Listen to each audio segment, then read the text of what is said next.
Okay बेटा, next हम पढ़ेंगे स्ट्रक्चर ऑफ माइक्रोस्पोरेंजियम। माइक्रोस्पोरेंजियम की स्ट्रक्चर क्या होती है? देखिए, इतना तो हमने पढ़ लिया था कि इसमें माइक्रोस्पोरेंजियम क्या होती हैं, ये वाली चीज़ें होती हैं। अब इनकी स्ट्रक्चर क्या है, ये पूरा का पूरा क्या है, मेल गैमेट्स फॉर्म होंगे इसके अंदर। ये पूरी की पूरी स्ट्रक्चर है वो एक एंथर की है। तो एंथर की स्ट्रक्चर जो होती है, तो इसके अंदर जैसे हमने ये ड्रॉ किया, सपोज दैट हमने ये ड्रॉ कर दिया एक सिंगल एंथर, ठीक है। अब जो ये सिंगल एंथर हमने ड्रॉ किया है, इसकी ये वाली 4 लेयर्स होती हैं। जैसे एक लेयर ये हो गई आउटर लेयर, ठीक है। इसके बाद एक और लेयर हो गई, सेकंड लेयर हो गई, ठीक है। तो ये वाली में जैसे सेल्स फॉर्म हो गई हैं, ये आउटर लेयर हो गई।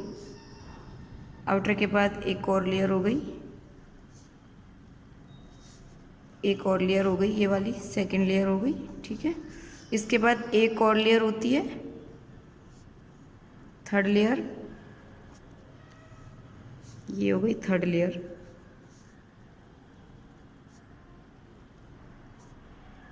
ठीक है।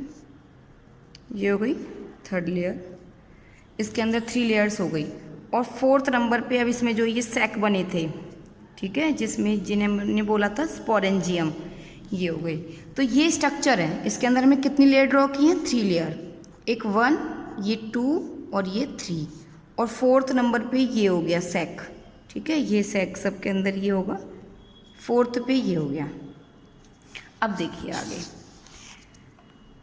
तो जब भी हम ट्रांसवर्स सेक्शन अगर हम कट करके देखेंगे आउटलाइन में, तो it is generally surrounded by 4 layer, 4 war layer. हमने बता दी 4 कौन कौन सी होंगी। एक एपिडर्मिस, यानी जो सबसे बाहर वाली होगी। सबसे बाहर वाली कौन सी होगी, एपिडर्मिस। सेकेंड नंबर पे एंडोडर्मिस, सेकेंड नंबर पे एंडोडर्मिस। इसके बाद कुछ मिडल लेयर होंगी, मिडल लेयर्स। ये वाली जो थर्ड नंबर पे हमने ड्रॉ किया, ये मिडल लेयर होंगी। और फोर्थ नंबर पे ये होती है टैपेटम, टैपेटम। फोर्थ नंबर पे कौन सी होगी, टैपेटम। तो ये चारों लेयर आपको समझ में आ गई होंगी। जो आउटर 3 वाल लेयर्स हैं, जो ये तीनों लेयर थी 1 2 3 जिनकी नंबरिंग की थी हमने, एपिडर्मिस, एंडो और मिडल लेयर, इनका मेन वर्क क्या होता है, इनका मेन वर्क होता है प्रोटेक्शन का। और दूसरा help in dehiscence of anther to release pollen. और दूसरा, एक तो इसका काम प्रोटेक्शन का होता है, दूसरा जब ये मैच्योर हो जाता है, मैच्योर होने के बाद इसकी जो ये लेयर होती है ना, वो ब्रेक हो जाती है, ड्राई हो जाएगी, ड्राई होने के बाद ब्रेक हो जाएगी। और जब ये ब्रेक हो जाएगी तो जो पॉलन ग्रेन इसमें बने थे, इसमें क्या बनते हैं, पॉलन ग्रेन फॉर्म होंगे ना। तो ये पॉलन ग्रेन जब इससे बाहर निकलेंगे तो इनके निकलने को हम बोलते हैं इनके बाहर निकलने को हम बोलते हैं डेस्केंस। जो ये वर्ड दिया हुआ ना, हाँ, तो वो क्या होगा, इसके बाहर निकलने को। तो ये जो लेयर है, ये पहले तो इसकी प्रोटेक्शन का काम करेगी। और जब ये मैच्योर हो जाएंगे, यानी पॉलन ग्रेन जब इसके अंदर बन जाएंगे, तो पॉलन ग्रेनों को बाहर निकलना होगा। अब वो बाहर कैसे निकलेंगे, तो जो इनकी आउटर कवरिंग है वो ड्राई हो जाएगी, ड्राई होने के बाद ब्रेक हो जाएगी। और ब्रेक होने के बाद इसकी जो पॉलन ग्रेन है वो इधर से बाहर निकल के आ जाएंगे। और इनका बाहर निकलना ही डेहिस्केंस कहलाता है, डेहिस्केंस ऑफ पॉलन ग्रेन। तो इनका वर्क आपको समझ में आ गया होगा। एक तो प्रोटेक्शन का काम करेंगी और एक dehiscence of anther to release pollen, यानी कि एंथर की जो लेयर है वो ब्रेक हो जाएगी और इसके अंदर जो पॉलन ग्रेन फॉर्म होते हैं वो बाहर निकल आएंगे। जो इनर मोस्ट वाल लेयर है, जिसका नाम है टैपेटम, सबसे अंदर वाली जो हमने लेयर बनाई थी, ये वाली layer, that is known as tapetum. इसको हम क्या बोलेंगे, टैपेटम। अब इसका काम क्या है, टैपेटम का क्वेश्चन अलग से आ जाता है बेटा, थोड़ा ध्यान से देखना। It nourish the developing pollen grain. अब पॉलन ग्रेन कहाँ बनता है, इधर, इसमें पॉलन ग्रेन बनी है। और पॉलन ग्रेन के बाहर वाली लेयर को हमने टैपेटम बोला है। टैपेटम का काम क्या है, ये इनको नरिशमेंट प्रोवाइड करता है।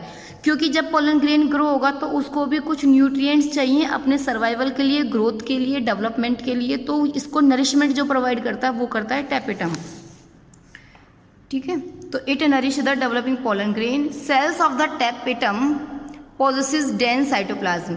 और टैपेटम के अंदर जो सेल्स हैं, यानी कि आपको ये पता है कि हर चीज़ की फॉर्मेशन सेल से होती है, तो इसके अंदर जो सेल्स होंगी, सेल्स के अंदर काफ़ी अमाउंट में साइटोप्लाज्म होता है और काफ़ी सारे न्यूक्लियस। एक सेल के अंदर, वैसे हम जनरली हम पढ़ते हैं तो एक सेल के अंदर एक ही न्यूक्लियस होता है, लेकिन जो टैपेटम के अंदर जो सेल्स होंगी उनके अंदर नंबर ऑफ न्यूक्लियस प्रेजेंट होते हैं। और डेंस साइटोप्लाज्म, जो साइटोप्लाज्म होता है वो भी लार्ज होता है, ज़्यादा होता है, डेंस होता है, ठीक है। When the anther is young, जब भी एंथर यंग हो जाता है, when the anther is young, जब भी एंथर यंग होगा, मैच्योर होगा, तो एक group of compactly arrange homogeneous cells called the sporogenous tissue occupied the centre of each microsporangium. जब ये मैच्योर होना स्टार्ट होता है, पहले तो ये तो स्टार्टिंग है, उसके बाद यहाँ पे एक ही जैसी काफ़ी सारी नंबर ऑफ सेल्स बनेंगी और एक जैसी सेल्स मिलकर टिश्यू की फॉर्मेशन करती हैं, और वो जो टिश्यू फॉर्म होगा उसी टिश्यू को हम बोलेंगे स्पोरोजेनेसियस टिश्यू। उसको हम क्या बोलेंगे? स्पोरोजेनेसियस टिश्यू। तो स्पोरोजेनेसियस टिश्यू कहाँ पे प्रेजेंट होगा? माइक्रोस्पोरेंजियम में। तो यहाँ तक आपको क्लियर हो गया होगा। इससे नेक्स्ट वाले में हम इसके बारे में पढ़ेंगे माइक्रोस्पोरोजेनेसिस, यानी कि मेल गैमेट की फॉर्मेशन हुई कैसे। ठीक है।